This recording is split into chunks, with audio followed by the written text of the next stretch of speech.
Okay. Whoops. There we go. Change video. I always have to, this is, one of these days I'll figure out a workaround for how to actually start these videos, because I always have to start the thing in order to publish the new video link to the landing page, the main section of the YouTube channel. You can't generate that link beforehand. It actually always has to be generated well in advance of you. Well, not well in advance, but it has to be generated first before you can publish it. But anyway, okay, so we're on. Good evening, everybody. Thanks so much for tuning in to Showcase for the week ending Sunday, December 12, 2021, Weird News Edition. My name is Don. With me today is my good friend and colleague, Kiara. Good to see you again. How are you feeling? I'm good. How are you? Doing good, thanks. By the way, once again, top-notch job last week. For those of you who don't know, actually, none of you would know probably, because we haven't had a chance to do much press on it yet. But Kiara actually did a really fascinating interview with an artist named Israfel Jones 13, and that was really a lot of fun to film and also a lot of fun to edit. That interview is going to be posted up after we wrap this recording tonight. I just want to go ahead and give another quick shout out to Kiara and Israfel while I'm at it for some really awesome content, and we're really looking forward to sharing that with y'all later tonight. Hope y'all enjoy it. So y'all know the drill with weird news, right? We have a live chat feed running, and feel free to drop a comment and we'll be able to read off your feedback as we go along. So Kiara, you ready for some weird news? Let's do it. All right, here we go. So first item on the docket tonight, we have Texas assistant coach Jeff Banks and his girlfriend face lawsuit over child's alleged monkey bite on Halloween. Take a look. Sure. Yeah, we're just starting off on a real strong note here. So let's see. Okay, this is from CBS Sports, apparently. Texas assistant football coach Jeff Banks and his girlfriend Danielle Thomas are facing a lawsuit over Thomas's pet monkey allegedly biting a child on Halloween. The child's parents filed the lawsuit in the Travis County District Court in Austin, according to the Fort Worth Star-Telegram. The child, who is identified as CC in the lawsuit, and two friends, attended a haunted house at Thomas's home on Halloween night. Thomas then took the children to her backyard and allegedly promised them high fives from her pet monkey. Okay. First reactions, Kiara. I'm not surprised, especially in the state of Texas. Oof. And people have money. This is like casual things. Yeah, I can't imagine having a pet monkey. Like I remember hearing many years ago. There was that famous case of Michael Jackson had a pet monkey, right? Yeah, I mean, like, Jeff Banks. That man is high-key a multimillionaire. You've heard of this guy? Yeah, he's one of my friends. Well, he graduated, but he coached underneath him. He makes a ton of money. Texas State is like one of the biggest colleges for football because they don't have their own football team. So college football is their like Division I football team. He makes millions of dollars per year. So he has the money for a pet monkey. And yeah, I was about to say he can definitely afford that monkey. Let me see here. This is a nearby physician eventually treated CC's injury, but initial concerns arose over the monkey's vaccine. Oh goodness. The physician told Thomas he needed a health department report and additional information on the monkey's records. Vaccine. Yeah. Oh goodness, this is. I mean, because like he could have. I mean, to be quite honest with you, you don't know where he came from. Rabies and all that sort of mess. Yeah. Is. I would call CPS. I Child protection. Somebody got to call CPS. Get my ring. Yeah, I don't know. Geez, that was a mess. Hopefully that worked out okay. Here's another topic. Mom, 48, admits stealing her daughter's identity to run up nearly $20,000 in student debt. She even posed as a student in her 20s to evade detection. Click it. Shame. You can if you want. That's a shame. Well, let's take a look here. Okay. This is from Market Watch. Let's see. Here we go. Age may be just a number, but one Missouri woman is about to lose a few of those years behind bars. Laura Oglesby, 48, has pleaded guilty to stealing her estranged daughter's identity and using it to write up nearly $20,000 in student debt so she could go back to college and live as a woman half her age. Oglesby had been on the run from fraud charges in Arkansas when she turned up in Mountain View, Missouri, I think that is, MO, right here? Yeah. Yeah. With in 2016 with her 24-year-old daughter, Lauren Ashley Hayes' birth certificate, which she used to get a social security card and driver's license, according to police. Wow. Now, I don't know. When you think about like all the firewalls that would have to be gotten through in order to pull off identity fraud like that, I mean, it's not. I mean, to be quite honest with you, first of all, she's from Arkansas. So when you have what difference does that make? Well, you know, out in the Midwest and out in states like that, it's common to do that because nobody cares. It's not as high.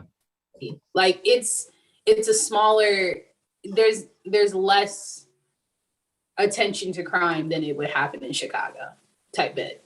Like you are way more under the radar if you do like fraud out in like the middle of nowhere than like doing it here.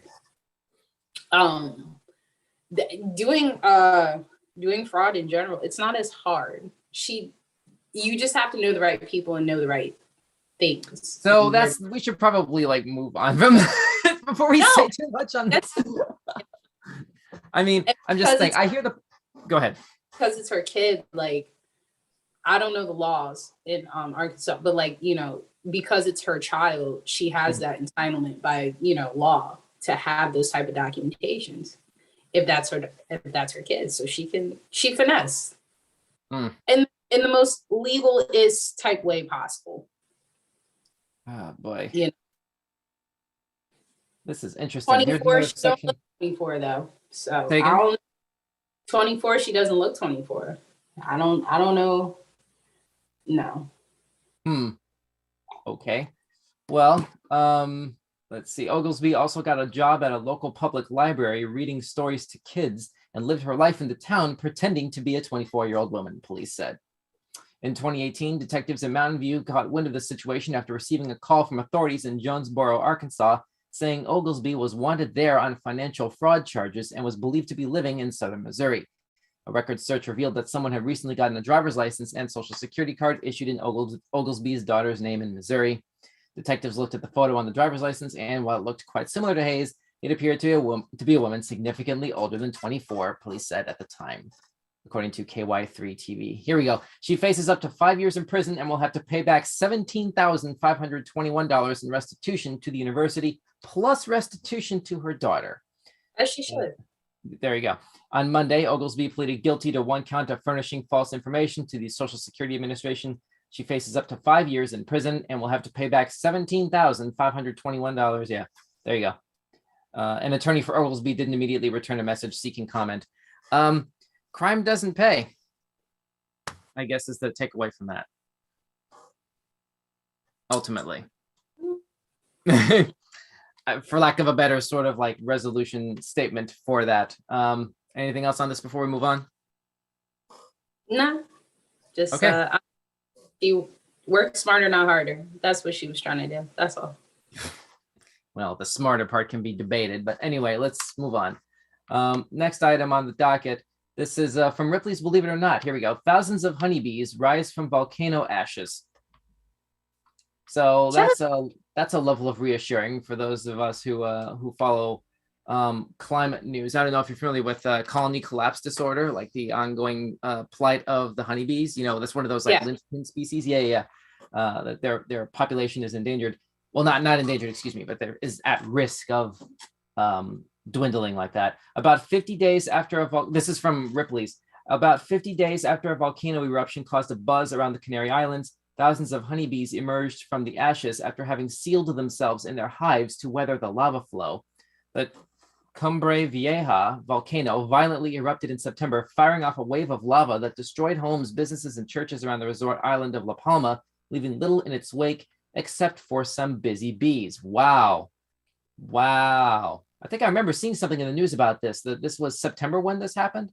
Did you see anything about this? No, I haven't heard. Yeah, let me see. Upon returning to his devastated village to check on his hives, one local beekeeper was shocked to find 5 hives filled with tens of thousands of bees buzzing about as if nothing had ever happened, despite being completely covered in volcanic ash. Wow. Let's hope people got some insurance down there that covers goodness. I mean, I'm guessing this would be filed under active you know what I mean? But I'm pretty sure if you live near a volcano, and you take that responsibility, you can file it underneath your insurance. oh really? I'm pretty sure. Let's see. The island is home to about 80,000 residents, 100 of them being beekeepers who spend their days managing hives. Interesting. The work of these folks is extremely vital to the maintenance of the local ecosystem and also makes them key economic players for La Palma as they sell honey throughout the region. A life without their bees would only lead to more devastation, but thankfully these little guys are fighters.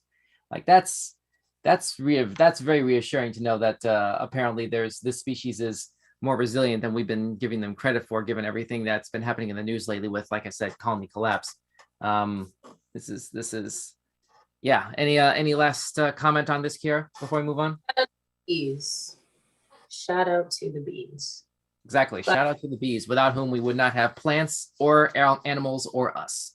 So there you go. Let's move on. Next item on the docket. We're basically blowing through these topics tonight. We have a comment. Stephen Burrell says, maybe we humans can learn something from this. ... I'm trying to think what we could. I guess alongside, like, other than the obvious, like, don't set up your home next to a volcano, even if it's dormant. Just on principle, I guess, to sort of go back to your point a little earlier, Kiera. Yeah. Here's a next item on the docket. This is from Huffington Post. Snowstorm forces customers and staff to sleep overnight in IKEA. That's dangerous.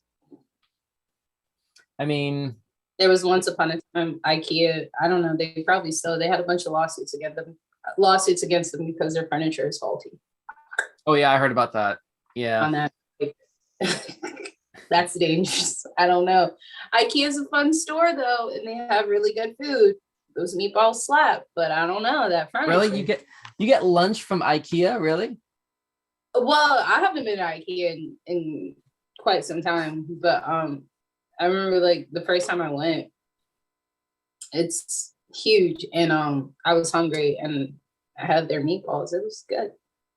That's the reason why people, to be quite honest with you. And also because of the names of their furniture. Okay. It's really, but you know. So let's go ahead and read into this right quick and see what we have here. This is in Denmark. In northern Denmark, an IKEA showroom. I just realized Denmark, of course, right? Isn't that their main? Isn't that where IKEA is like from? It's one of their main headquarters, I believe. If it's not the main headquarters, I believe it is. Yeah. We have a YouTube comment. Sounds like fun, sleeping overnight in an IKEA store. So I guess we have somebody who wants to go ahead and try that out, I guess. Maybe set up a bunch of like Home Alone style traps for like any burglars who come through, basically. Well, I know like there was a point in time, it was like about like 1,000 people try to play hide and seek in IKEA and they got kicked out. Really? Mm-hmm. I'm gonna have to look that up. That's crazy. By the way, for those of you who are tuned in, thanks so much for watching our weird news stream tonight. We have every single one of the news topics that we're bringing up tonight. We have our source links in the description down below. So if you want to go ahead and look into this further, feel free to open a new tab there, but keep watching. Thanks so much. Moving on, we have, let's see, an IKEA showroom. Here we are, turned into a vast bedroom. 6 customers and about 24 employees were stranded by a snowstorm and spent the night in the store, sleeping in the beds that are usually on show. Up to 30 centimeters, 12 inches, of snow fell, trapping the customers and employees when the department store in Aalborg closed on Wednesday evening. Store manager Peter Elmos told the Extra Bladet tabloid, quote, "We slept in the furniture exhibitions and our showroom on the first floor where we have beds, mattresses, and sofa beds. People could pick the exact bed they have always wanted to try," end quote. Comment, I wonder, this is a comment from our YouTube feed here. I wonder if they needed instructions to sleep. Yeah. I mean, The better question, I guess, would be whether or not the frames and everything would be able to support body weight. I guess, again, sort of harkening back to Kiara's point a moment ago. I mean, I'm pretty sure like it's not everyone. I feel like the showroom ones wouldn't be faulty. I could be wrong, but I would hope not. You never know. I mean, it's on the showroom. I guess it kind of is. It's implied that there's a greater chance of customers coming through and trying out trying out that furniture when it's like already set up on the showroom. Isn't that what that's what that's for? Like just like at a showroom for a car dealership, right? Yeah. So, yeah. Except I don't think, I could be wrong, but I'm pretty sure nobody would try to fall asleep in a car in a showroom. So I don't know. Depending on the car, I would. Really? And what kind of car would you let yourself fall asleep in? A G-Wagon? I don't even know what that is. What's a G-Wagon? You don't know the G-Wagon? It's Mercedes. It's a Mercedes-Benz G-Wagon. It's like one of my favorite cars. Oh, that's so far above my pay grade.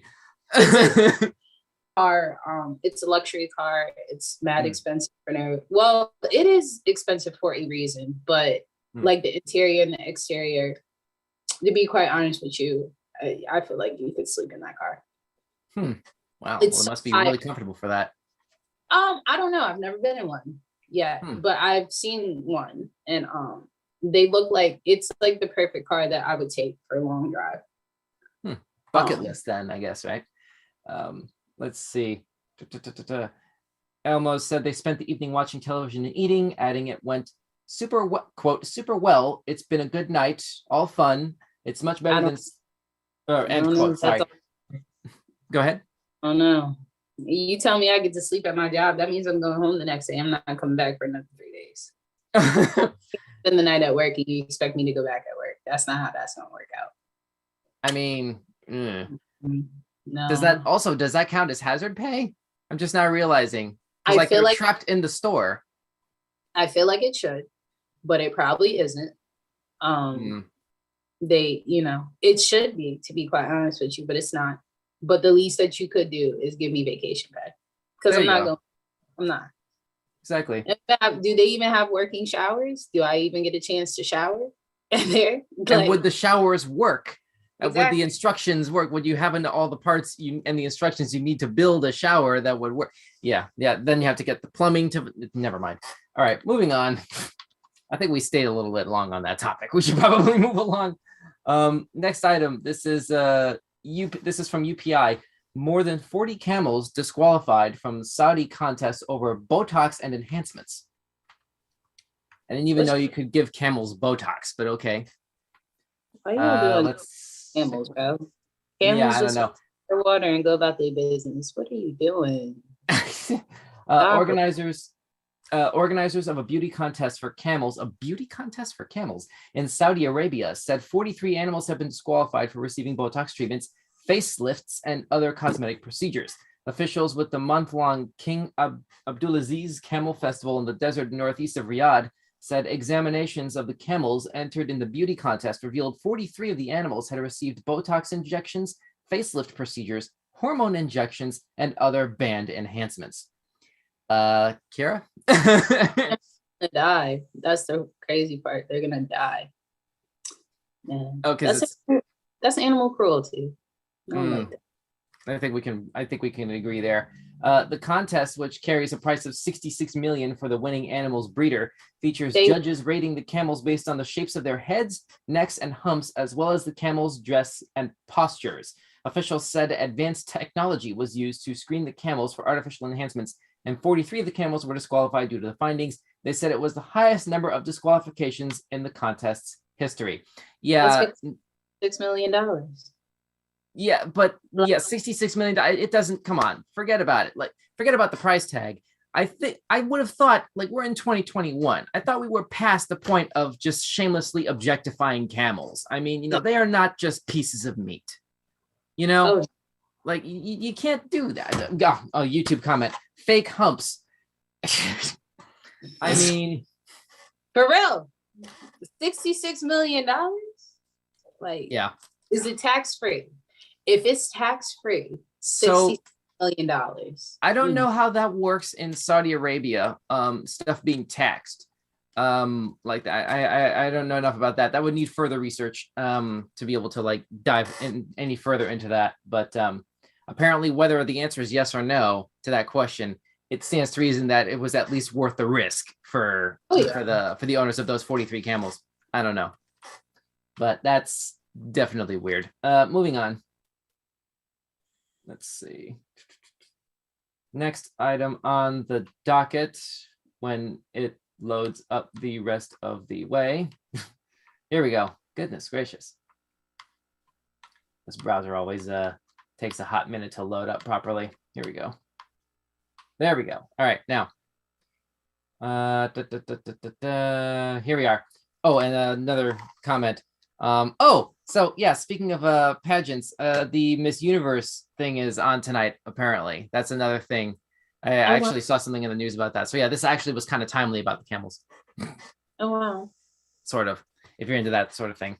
I watch it. I watch it occasionally.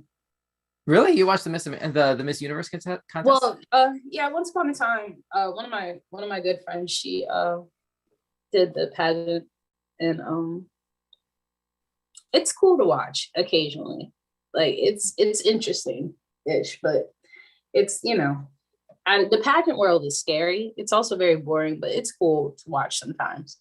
Just to see like new candidates and what they've changed, because I know they changed like certain categories over the past years because they wanted to stop with sexualization. Like you shouldn't win just because you have a nice body or fit, the standards. I mean, it's a part of that, but like it's not fully a part of that. Like there are other aspects that, and I think that's also important for women who genuinely enjoy pageantry, and make that, a part of their lives or career. Not to mention the women who actually may need, it's kind of like a means to an end, participating and winning in these pageants, like scholarship opportunities, for example. Yeah.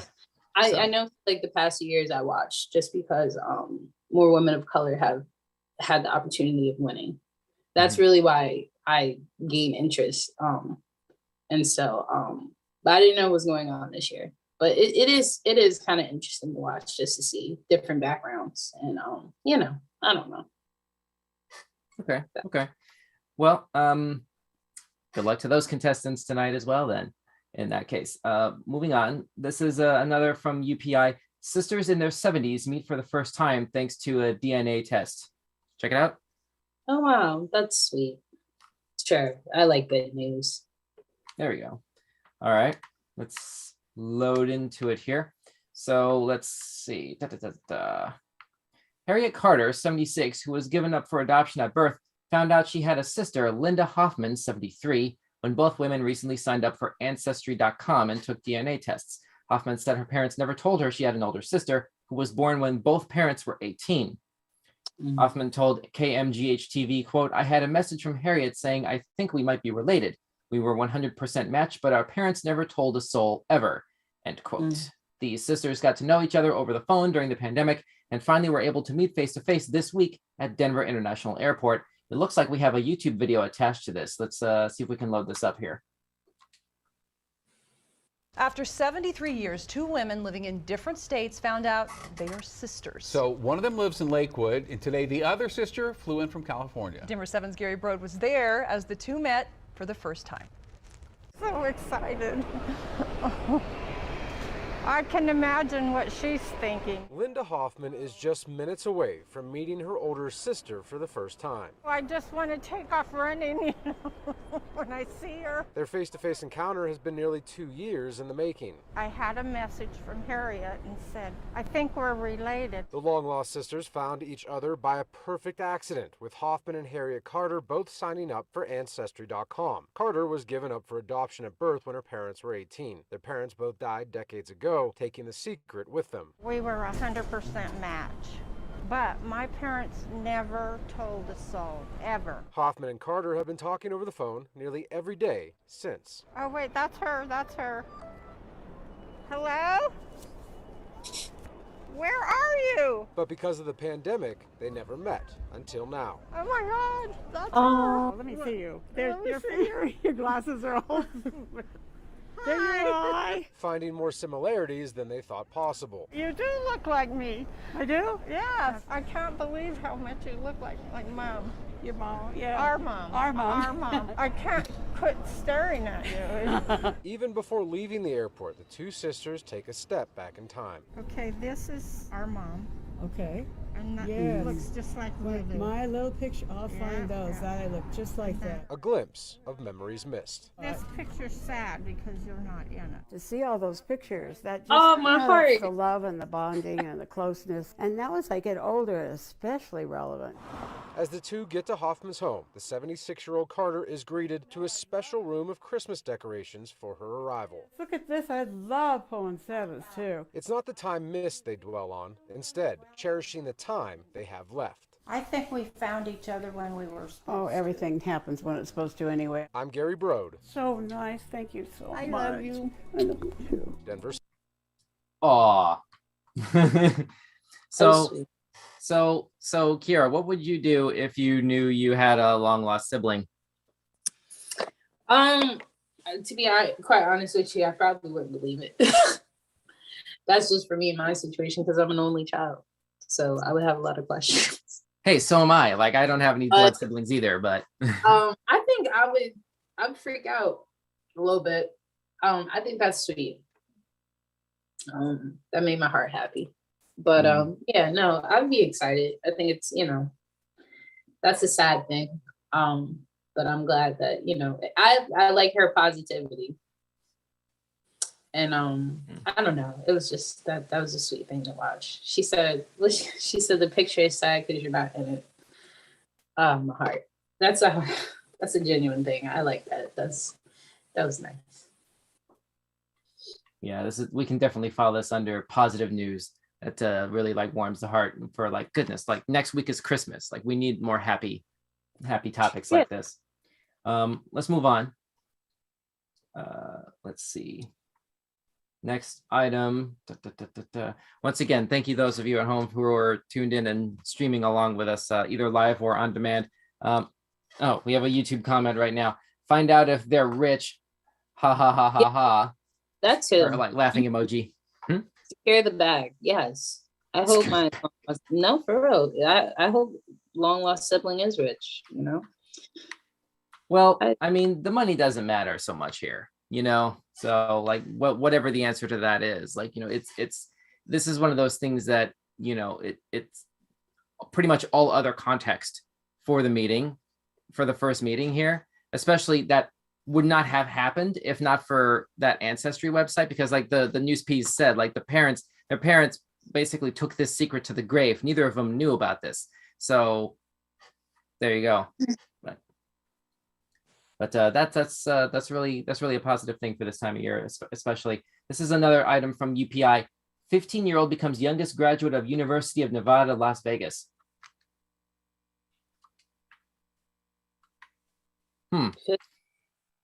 Okay, let's see here. A 15-year-old boy is set to become the youngest graduate in the history of the University of Nevada, Las Vegas, when he is presented with his 5th degree next week. Huh? Previously, that doesn't make any sense. Wait. Previously earned 4 associate degrees in 2 years from California's Fullerton College. He graduated from Fullerton at age 13, becoming that school's youngest ever graduate. Rico said he struck out to find his own path to education after failing the 3rd grade. This has plot holes. How you fail the 3rd grade, but you smart enough to get 5 degrees. I got questions. So his name is Jack Rico. Hang on, this is a YouTube clip attached to this. This will probably be more explanations right here. Hang on. Well, getting ahead of the game, that's the goal of an overachiever known as... When we first came here, I automatically... Oh, sorry, hang on. That's the goal of an overachiever known as Jack Rico. He is set to be the youngest graduate at the University of Nevada, Las Vegas. Just an incredible story. 13 Actions reporter Abel Garcia joining us live right now in the studio. Abel, you had the chance to sit down, chat with him, and he has accomplished so much already, so we want to know what he wants to do next. Kalina and Dave, good morning. To begin with, this guy makes me question my life choices. He is such an intelligent and well-spoken young man, and when I asked him what he wanted to be when he is older, he says he's only 15 and doesn't want to rush that part just yet. Well, that's the right answer. When Jack Rico is not deep in his history book studying for finals, you can find him on UNLV's campus writing a 25-page research paper. His peers just look at him as another student, but when they find out about his age, they are surprised. So every now and then I'll get like a shocking reaction from someone, but most of my classmates are really accepting of me. They don't treat me as a kid, they treat me as an equal. Rico is not your average 15-year-old. After Rico failed 3rd grade when a new learning system was introduced, he went home and told his mom, Rue Andrade, that there had to be another way. It was at that point they decided Rico would be homeschooled, and after 3 years, Andrade realized how intelligent her son is. At 11, he was smarter than me, and I knew that I had given him probably everything I had, and that he probably needed better teachers. That is when they found a program at Fullerton College in California. Rico took an entrance exam, passed with flying colors, and was enrolled the next day. 2 years later, he graduates in the midst of the pandemic with 4 associate's degrees in history, social sciences, arts and human expression, and social behavior. He maintained a 4.0 GPA the whole time, which got him a full ride scholarship here at UNLV, where he will get his bachelor's degree in history. It was kind of unbelievable at the point. When my mom told me, I was like, yeah, you're joking, this is a funny joke, but I was like, no, this is actually happening. And when we first came here, I automatically fell in love with the campus, the people here, so yeah. He's worked so hard, but also, followed his passion and stayed just awesome. On December 14th, this 15-year-old young man will be graduating with a total of 5 degrees, but he says his learning journey is far from being over. What do you want to do with that degree? I don't really know. I want to get my master's, but I don't really know what I want to get it in. I don't plan on getting it in history, so I want to audit some courses. I kind of want to discover some of my other interests and stuff and see what I want to do with my master's. Jack Rico is making history of his own, becoming the youngest student to walk UNLV's stage in the school's 64-year history. Okay, let me stop this here. So, Kara. As impressive as this seems, what he has in Booksmart, he doesn't have in Streetsmart. You having 5, there's a difference. Just because you're good at school does not mean that the excellence that is perceived that you are in school does not mean that it will equate to real life, right? He is 15 years old. He is essentially haven't even had a chance to have a childhood. This boy right here, all he did was crush the matter of, he's 15, so he crushed a matter of 18 plus 4, I would say probably 6 years of college in the span of 4 to 5 years. He hasn't had a chance to, he doesn't have the experience for what he has the degree in. He just turned legal to get a job-ish, depending, but not real job. And now you're asking him about his master's degree. He don't know what he wants. He's 15 years old. And just because he has all of this education and knowledge, on paper, it shows that he's good at following directions and following a prompt, and he's really good in a structured environment. But if you put him in a work environment, or you put him in a corporate environment, or anywhere where he would have to use those smarts, I promise you he wouldn't know what he's doing. I promise you he would combust, to be quite honest with you. And I find it very interesting when you get these kids who have 4 or 5 degrees and graduated college by the time they're 14. And as great as it is, and it is an accomplishment, that also is a hindrance because it doesn't equate to real life. You're 14 that on paper has something that a 26 or 28-year-old would have, but they also have the experience and the knowledge and the time for that, and you don't. And that's scary. That is very scary. I mean, I hope, and who's to say, because here's the other thing, who's to say he's even going to use these degrees in the near future? This boy could change his mind in a matter of 3 years. He's 15. I I think it's great. I mean, it's very impressive, but like in real life, when your interests change and your mind change, and he has maturity and life to face onto, you know, that could completely change. And he might even regret doing what he did to fully concentrate all of this education in him. And then when he realized what he really wants to do, he wasted the time of trying to be in academia. I don't know. It's very interesting when I see these articles and I see these kids who, you know, they see them as scholastic people, but you know, when like years pass by, they don't even do half the things that they have the degrees in. So, but you know, it's shout out to him. But you know, I don't know. You know, I feel I need to do a little bit of a full disclosure with this, with my response to this piece, which, because like to a certain degree, to a slightly, well, yeah, I'll say to a similar extent, this young man could have been me. Like I did early college courses as well. Like it was 14 to 17 at the time, and like there was like I went to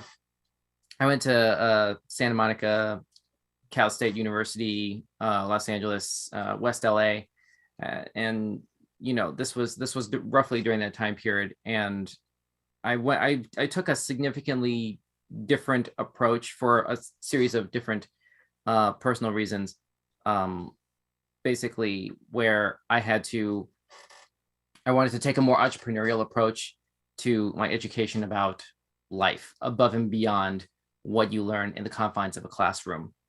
And it's so, and that was a path that wound up basically making me take like 10 years out from the educational setting before I came to Norfolk State University, which is now my alma mater, and which is also where Kiara and I met.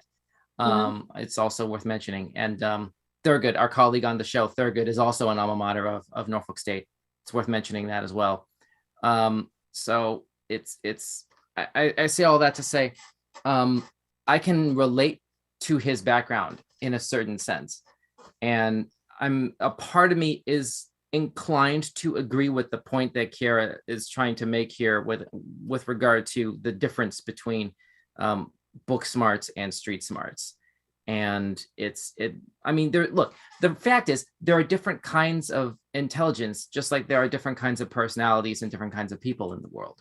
You know, like we don't know. I hear your point that you're ultimately making, you know, but at the same time, we don't know to what degree he's able to sort of like absorb all this information for the sake of being able to recite on an exam, you know, to be able to maintain those 4.0s.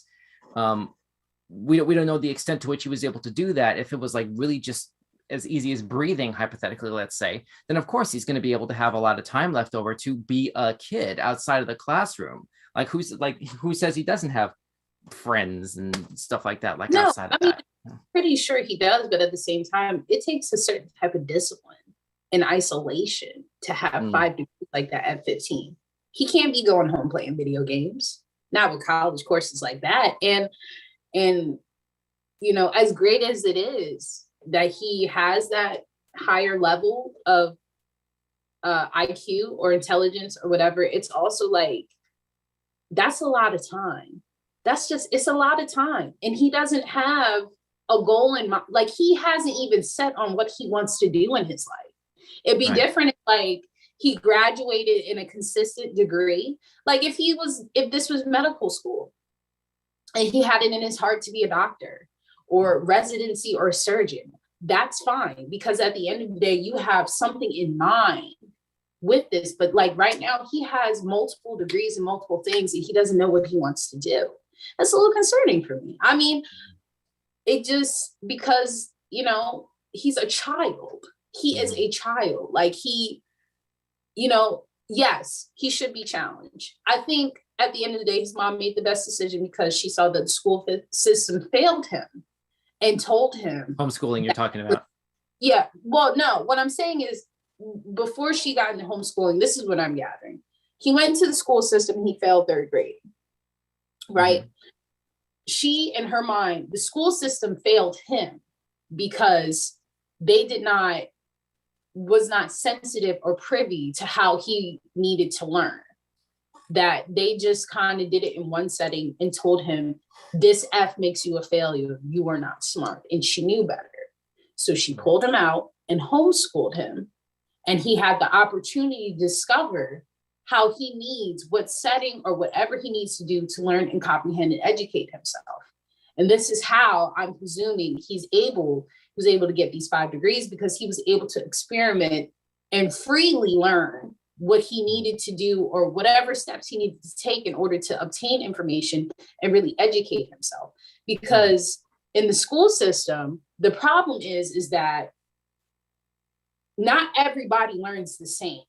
And also, to a degree, a grade does not define your intelligence. Because I get an A does not mean that I'm smart. Because you get an F does not mean that you are dumb. It really just, that is a grade telling you what you are and who you are. But it goes above that. And she saw that, which is why he was homeschooled. And then when she realized that he needed a higher education, that's how he got into college courses, which I think is amazing. And I think that also is a beautiful perspective for many kids. It relieves the pressure off of trying to fit into a construct of just general education. And the education system, as it has been seen for multiple years, has failed children because they expect them to learn one way. And when they don't, you leave them on the wayside. And further reinforcing your point, Kiara, like it makes me ache to think about how many kids are being like trapped in mentally and emotionally unfulfilling educational circumstances because like they didn't have the right kind of environmental or situational or especially parental support. They didn't have the right kind of they didn't have the right kind of family resources to sort of recognize, what was going on and be able to be in the kind of position necessary to do the right thing for the child when the school system either cannot or will not. Well, yes. No, it's a hard thing, because to homeschool your child, that means you have to be a full-on-time parent and full-time teacher. Yes. That is, you can't go to work. you can't go to work. You have to find another source of income. If that's the step that she took because she had the faith in her kid to know that he was smart. And I respect for her that. And I think that's a beautiful thing because not a lot of parents see that as an avenue or an option. So, I am proud of him. And I think that's amazing. I just hope that he finds something that he truly likes. And to know that like the education system is not the only way for him to see himself as intelligent. Absolutely. And that was very well said right there. Definitely congratulations to Jack. And while we're at it, all the 2021 graduates from earlier this year, and some of y'all are able to like graduate, or like a friend of mine graduated with her doctorate today. Definitely a shout out as well to do I put this person's name on blast? Do you want to do that? I don't know. But anyway, I'll just send a quick I'll just put this out there like a special congratulations are in order. For that. But in any case, so here we go. This was an amazing story. It really was. But let's move on to the next topic here. Let's see here.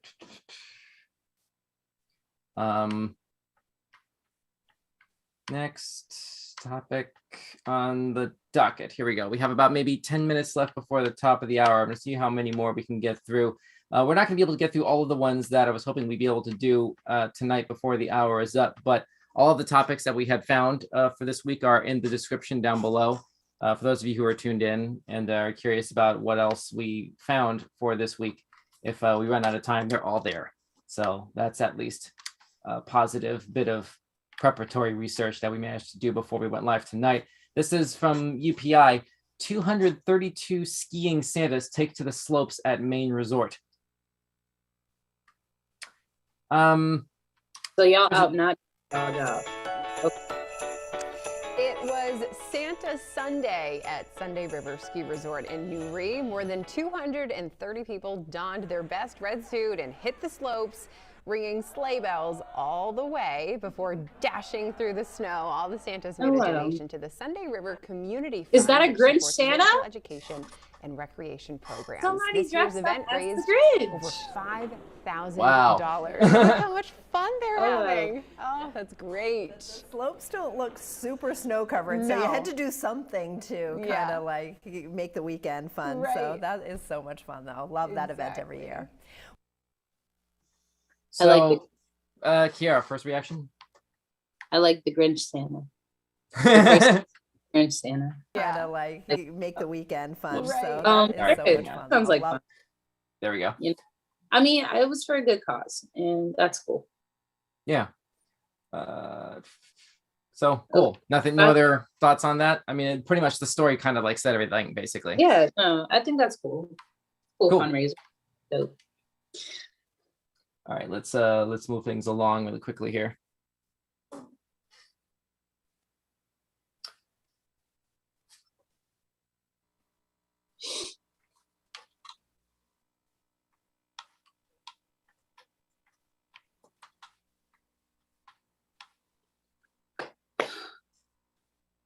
All right, here we go. This is from the British publication, The Mirror. I'm a strict vegetarian, but I treat myself to a day off to scoff pigs in blankets. You familiar with pigs in blankets? Pig in a blanket, yeah. It's Pig in a just blanket, yeah. It's just, weenie wrapped in a pancake. That's it.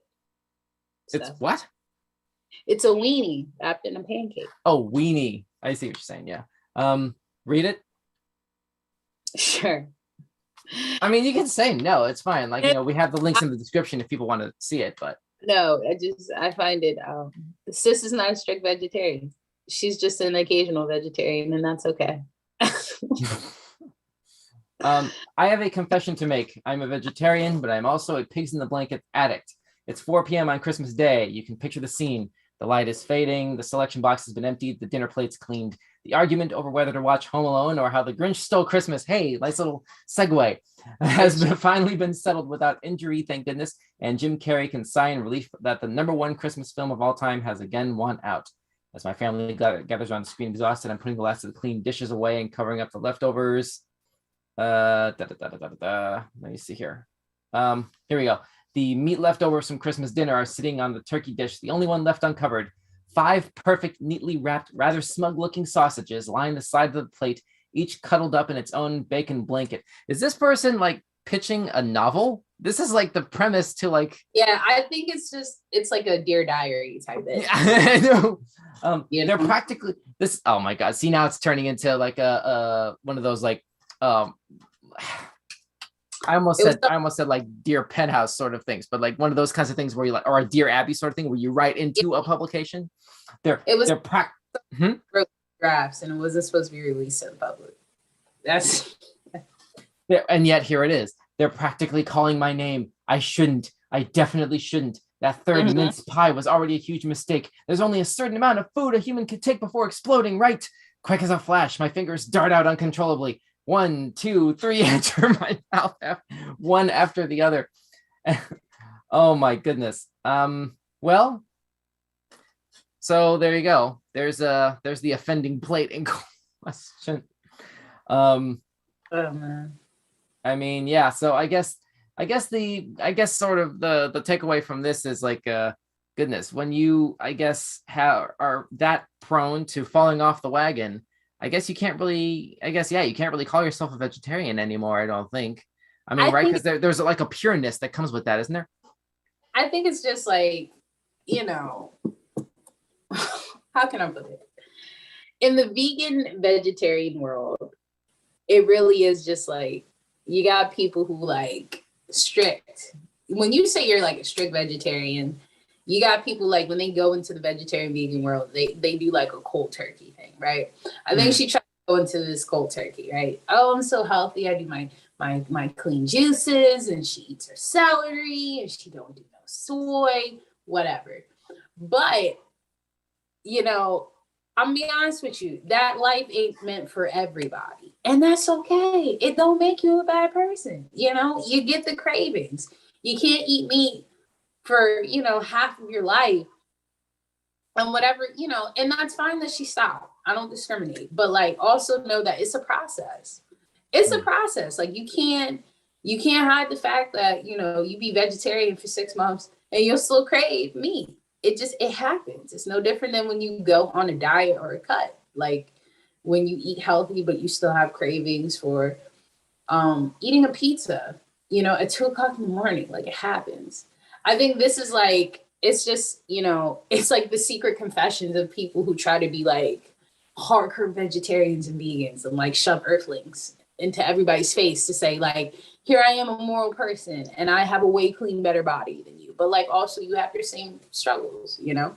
The posturing, it sounds like you're talking about here. Yeah. It's just, you know, says she likes her pigs. She, in her mind, this is her compromise, right? She's like, if I eat vegetarian for 6 days out of the week, right? She believes that her one day of eating pigs in the blanket will balance it out, and how that it's okay. You know, she's contradictory vegetarian, and that's all right. That's all right. You know, you know, I just can't call you a vegetarian because you're not a vegetarian. You're a vegetarian in the process. I hear your point. I don't see, hang on a second. Oh, yeah, and here's the end of the article. Let's see. Every year I fail. I find myself creeping around corners, desperate to snaffle a cheeky treat while maintaining my vegetarian badge of honor, and I get away with it. The next morning, someone might scratch their head and exclaim, I'm sure we had more left than that. But by that time, I'm long gone, and so are my piggish cravings, at least for another 364 days. Yeah. Yeah. Yeah, man. Yeah, man. It's all right. It's all right. You know, one day out of the year, it's not bad. It's not bad. Well, she's a 98% vegetarian. You know? Well, I mean, I'm not a vegetarian, but like, I don't know. As my understanding of that sort of thing basically is that you kind of can't cheat that, you know, No. like you either are or you are not. Or you're not. Yeah. So that's, you know, that's, yeah. I also know that like the day after she does that, like her stomach is tore up to the floor up. Oh, right. Because from the entire year of eating like pure vegetarian, and now all of a sudden she's willing to go through that pain. That's how much she is committed to these pigs and blankets. No pain, no gain. No pain. And that's crazy to me because that day after, probably the week after, like it's horrendous. It's horrendous. You go a whole year without eating meat and then you do it for one night, just all in. Oh yeah. Yeah, that's death. Which then begs the question, given the timing of this, what does this do to your New Year's plans? That's the next week. If this is going to obliterate your whole next week to try to let your metabolism sort of recover from this shock to the system, you know, well, like you're rolling the dice. I think like after that day, you know, you just cleanse it out, and she does like that just gives her the motivation to be vegetarian again. Because like the whole thing is like the next day, if you're done, you're gonna eat veggies and fruits to feel clean and cleanse it out. So I don't know. Well, anyway, let's all be like careful and mindful of our diets this holiday season. Eat what you want. Live your best life. Wait, say again? Eat what you want. Live your best life. Well, not everybody can. Goodness. Well, I mean, to be fair, not to like throw water on that, like, you know, meme moment right there, right? M-E-M-E, meme moment. Oh. But yeah, I guess that seemed like a meme moment. That would have been good. Like if I could like if I could have screen captured you doing that, like eat what you want. Like that would have been like a good sort of like meme, like with like to put text on the bottom of the screen. I probably don't need to spend this much time explaining what I meant by that, but whatever. Whatever. All right, moving on. Let's see. We have about 4 minutes left here. Hey, here we go. Here's a pet groomer transforms adorable dog into the Grinch just in time for Christmas. That is so ugly. Oh my Lord. Oh, so formerly adorable dog. Oh my gosh. Is that what you're saying? Somebody help that dog. Oh no. Somebody get that dog. Somebody call the animal services now. Oh no. That dog is. Oh my Lord. Teddy the Bichon, Bichon. I don't know how to pronounce that name. Bichon. Bichon? I guess it's a type of dog. Yeah, I guess, but yeah. Anyway, so here we are. Gabriel Fetosa, who hails from San Diego in the U.S., spent 3 hours transforming the 4-year-old Pooch, the gorgeous white and fluffy. This is I'm jumping up to the previous paragraph. A dog groomer has turned heads by transforming a gorgeous white with green fur and red coat. Gabriel Fetosa, who hails from San Diego in the U.S., spent 3 hours transforming. Okay, well, it could have been worse. I mean, vegan, non-toxic dye. I mean, it could have been worse to pull this off. The 29-year-old professional says Teddy was the perfect model, and his owners were absolutely over the moon with his colorful, festive look. Teddy being a white dog was the perfect model for it, and with scissoring, I created shapes to bring the design alive, end quote. So there we go. You've said all you wanted to say about this one, Kira. That dog looks like I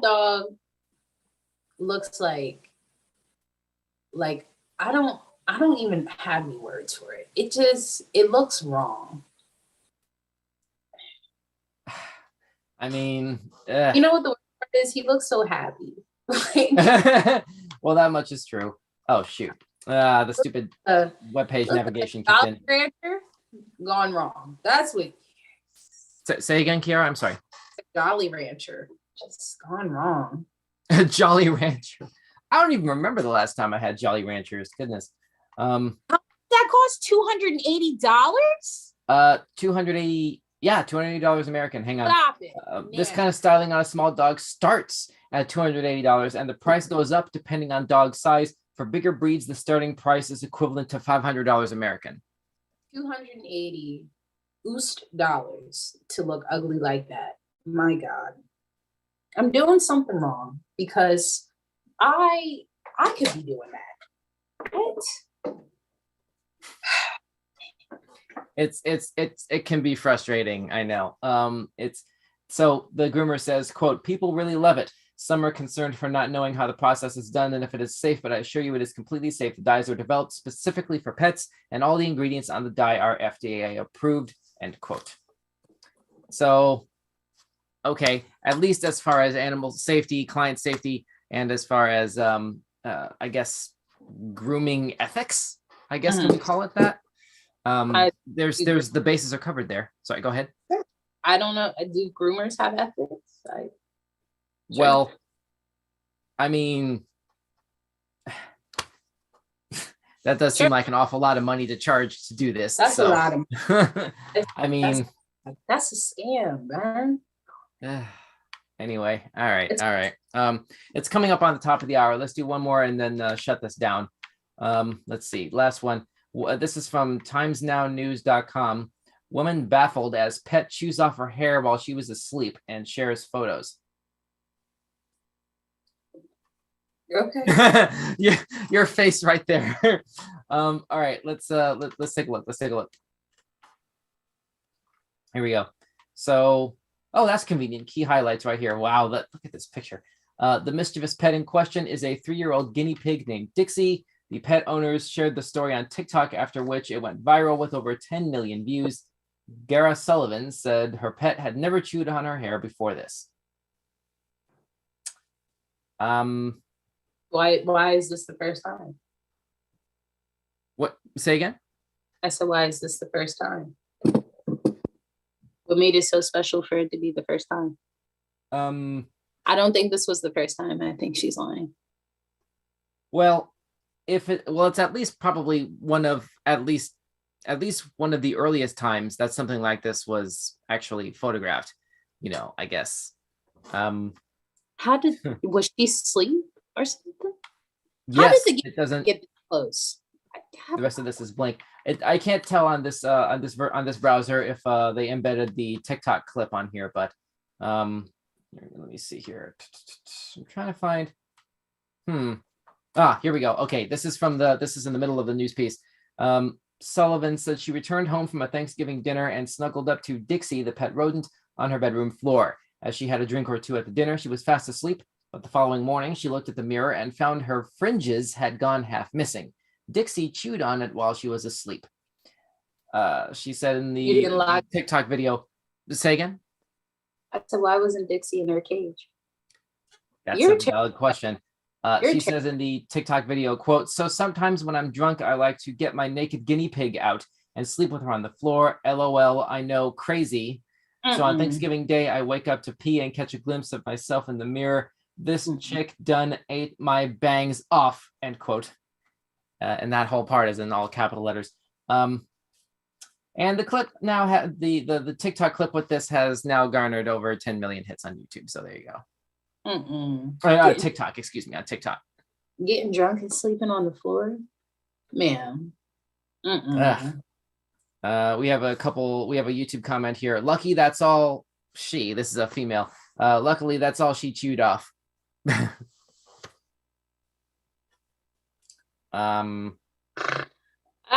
Man, she deserves that. Ouch. Sleeping on the floor? Yeah. Sure. Anyway.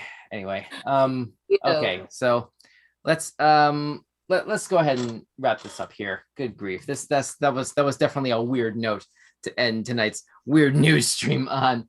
Right there. Kiara, what was your favorite topic of the night?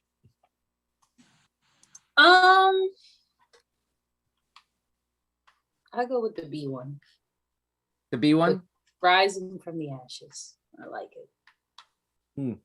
I'm surprised you didn't go with the sisters in the mid-70s meet for the first time from because that was gonna be mine. I mean, that one's good. That one made my heart feel good. So. Yeah. I hope they're doing great. I hope they have a great Christmas. I don't even know. I hope they have a great Christmas. Right. Cool. So, and those of you who are watching, thanks so much for tuning in. We're going to go ahead and wrap this up here. What was your favorite topic of the night? Don't forget to drop us a comment down below. Let us know what you thought about it. And if you have any weird news comments or weird news topics, to suggest, as long as they're not religious or political, feel free to let us know. Like I said, drop a comment below or hit us up on Instagram or pretty much any social media place, but mainly we're more active on Instagram at Weekend Showcase. And we might add your topic suggestion to the docket next time.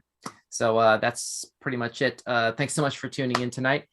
This has been Showcase for the week ending Sunday, December 12th, 2021. Everybody have a great week, and we'll see you next time. Thanks so much. Bye-bye. Bye, guys.